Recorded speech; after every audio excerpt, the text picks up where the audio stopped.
Hello, friends. Robert Bevan here, author of the Caverns and Creatures series of comedy, fantasy novels, and short stories. With me is Sam West, and today is what? Warlock Wednesday. Woo! Woo! Oh, I I got love fancy. Warlock Wednesday. Yeah, you got Warlock real fancy with Wednesday. it. All right, today we will be covering the Eldritch Invocation, Protection of the Talisman. Indeed. This is a 7th level prereq from Touch called Everything. It also requires you have Pact of the Talisman. Doesn't make sense.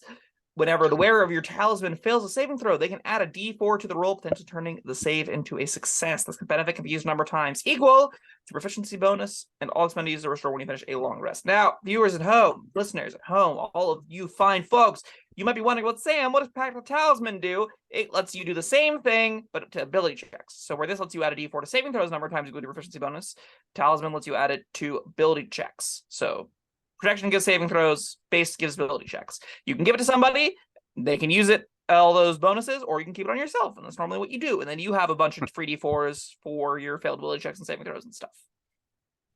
Wait, What did do you you say think? 3d4s? Whatever your proficiency bonus is. So if it's at 7th level, it's going to be 3. At higher level, it'll be higher than that. Wait a second. All right. But you're still only adding d4, right? A d4 3 times. All right, so you're never adding 3d4. No, you're never adding 3d4 to anything. All right, I was really confused there for a second because Sorry, yeah, it's that just would a have d4 a number of times equal to your proficiency bonus. that would have changed my opinion. Right now, my opinion is not so great. It's fine. It's not great. It's fine. It's pretty mediocre. I don't know. Like,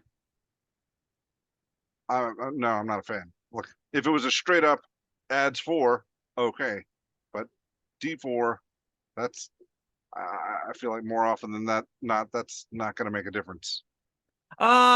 It's like if you think about it, adding is you could think of it as adding 2.5. If this once per long rest, what if you had an invocation that just said once per long rest you pass a failed saving throw? Is that good? Maybe. Maybe. Yeah.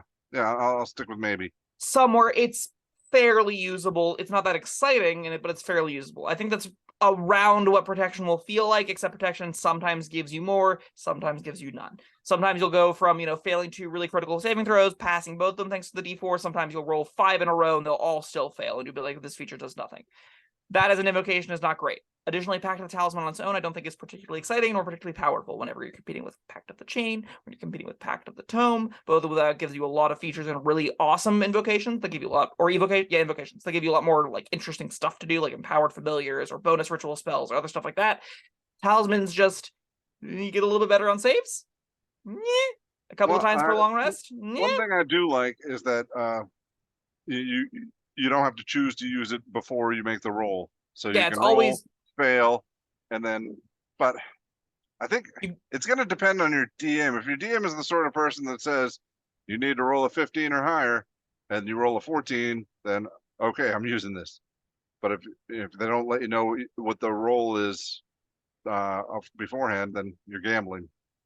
Yeah, so I think like rules is written what it's supposed to happen, which doesn't often happen because rolling dice is often exciting. So you want to like announce to players what they need sometimes. Yeah. You'll tell them this is what the roll is.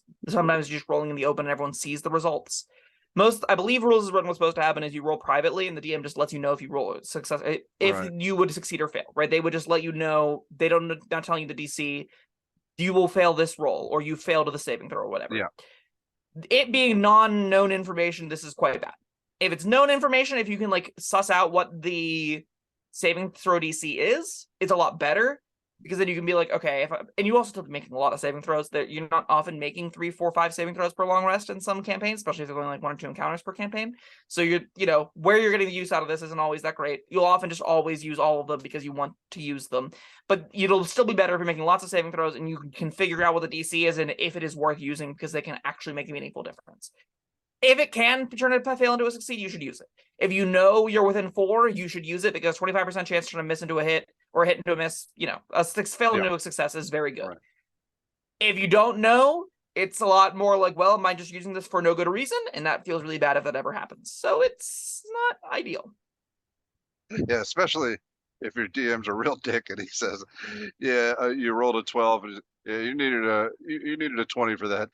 Yeah, and you're like, well, I wasted a feature. Great. That was real fun and engaging. Thanks. Yeah, it doesn't feel great, especially whenever oftentimes DCs feel arbitrary. Oftentimes you don't get a great feeling as to why this gorilla is making you have such a high DC deck save whenever throwing a rock at you or whatever. And it's just kind of like why is this number the way it is? It doesn't seem like it has that high of a dexterity or a high of a whatever.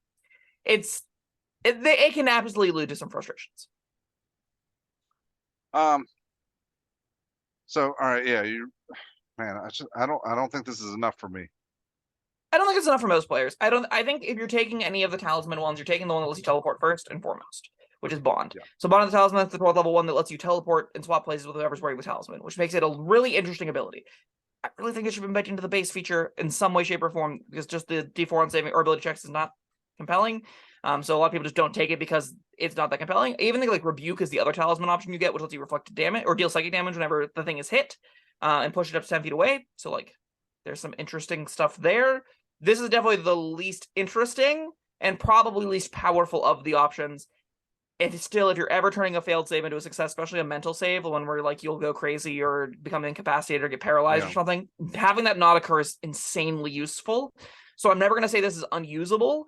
It's just not. This is something I take it like my 5th invocation and the top tier, or like my last couple invocations. I have Talisman already because I want to do the Bond thing. I guess I'll also take protection just as on top of the one that defends my concentration, the one that Eldritch Mind, the one that helps me in different ways. This is like, all right, finally I'm adding a D4 6 times different saving throws is going to turn some misses to hits. So that's worth me considering in the very, very late tiers. I'd never want this at 7th level. I normally don't want this on my character sheet. Yeah, that's interesting. Yeah, these prerequisites are usually they're usually a big hindrance, but you're right. It's like, oh, prerequisite 7th level. Yeah, that's not a problem, buddy.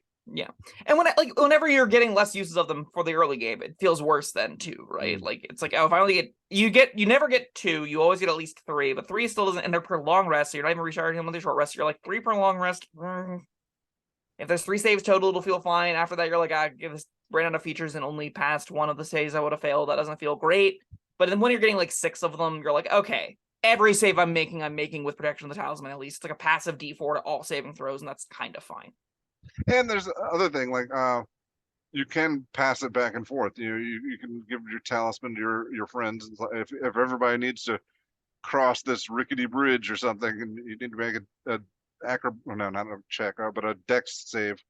All right, I made it across. Toss the Talisman over. All right, your turn. It feels very much like guidance. Yeah, which is a cantrip that you could get with Pact of the Tome. You could get guidance and resistance, which is what you just mentioned. So yeah, I don't think it's very good. I think it gets a 2. I think it goes on a few character sheets that are protection, that are Talisman warlocks in the upper tier that run out of things to take. And that's fine.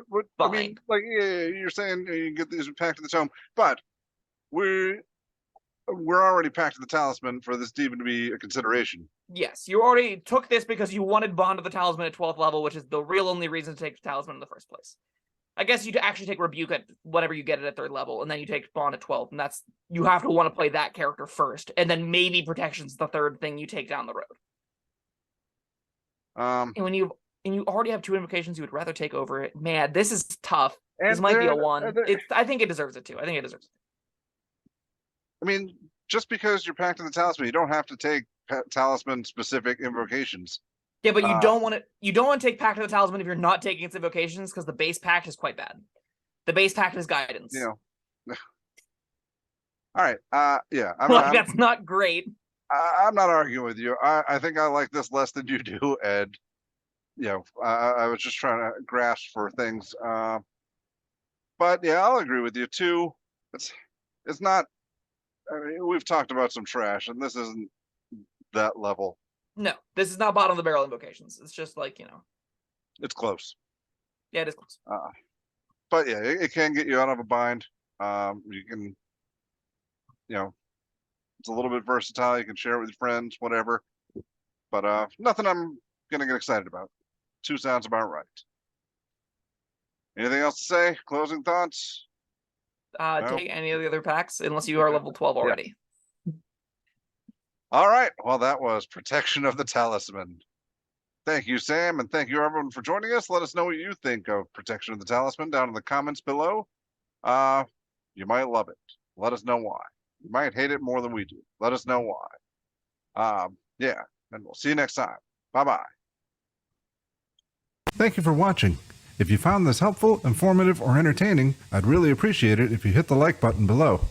You needn't smash it, a gentle tap will suffice. If you want to see more videos like this, subscribe to the channel.